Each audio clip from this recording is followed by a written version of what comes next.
मुंबई और चेन्नई के बाद सबसे अगर कोई मजबूत टीम है जिसने सबसे ज्यादा इस मुश्किल लीग की ट्रॉफी जीती है तीन बार, वो है कोलकाता। मेरी पसंदीदा टीमों में से एक है।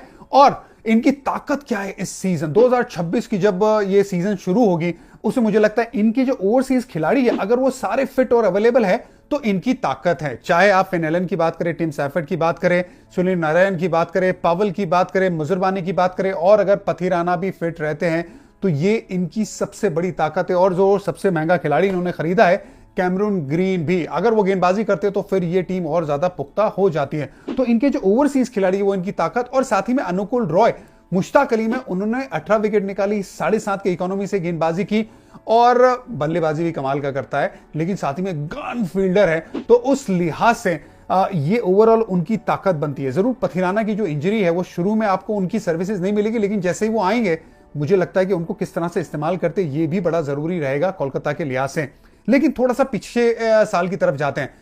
पिछले साल आप डिफेंडिंग चैंपियन होते हो और जब आते हो मैदान में आप सीधा चैंपियन की जगह पे आप नंबर 8 पे खत्म करते हो लीग के टॉप 10 की टीम में से, तो वहां पे आपकी जो सारे ख्वाब है वो टूट जाते हो और आप नीचे की तरफ चले जाते हो। उस तरीके का साल रहा था, और उसका रीजन भी ये रहा था ना कि सबसे जो महंगा खिलाड़ी उन्होंने उस साल लिया था, वेंकटेश अय्यर, उसका परफॉर्मेंस कुछ भी नहीं था। वो परफॉर्मेंस बड़ा ही खराब रहा था।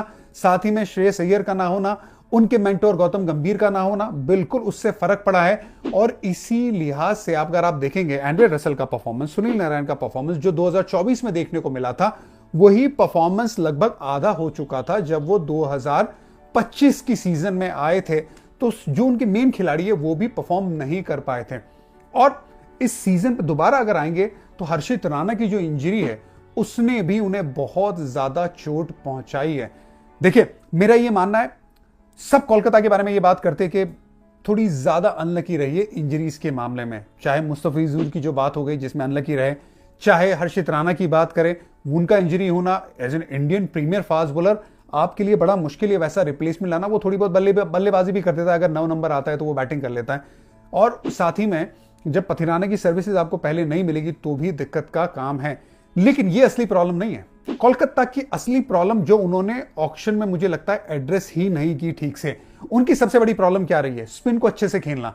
जब से श्रेयस अय्यर गए, जब से नीतीश राणा गए, उन्होंने वो स्पिन खेलने वाले जो बीच में खिलाड़ी हैं वो ऑक्शन में लिए ही नहीं है। वो एक्चुअली सबसे बड़ा मसला रहा है, और इसी वजह से जो पिछले साल का जो रिजल्ट है वो देखने को मिला। और आज भी इस सीजन जब मैं इस टीम को देखता हूं तो मुझे लगता है कि वो दिक्कत आएगा। क्या आप रोमन पावल को कहेंगे कि यार ये स्पिन सबसे अच्छा खेलता है? जरूर उसके आंकड़े नंबर 4 पे वेस्टइंडीज को खेलते हुए बहुत अच्छे हैं, वहां पे स्पिन आप सामना करते हैं। लेकिन जब आप इस लीग में आते हो ना तो स्पिन अलग रोल अदा करता है।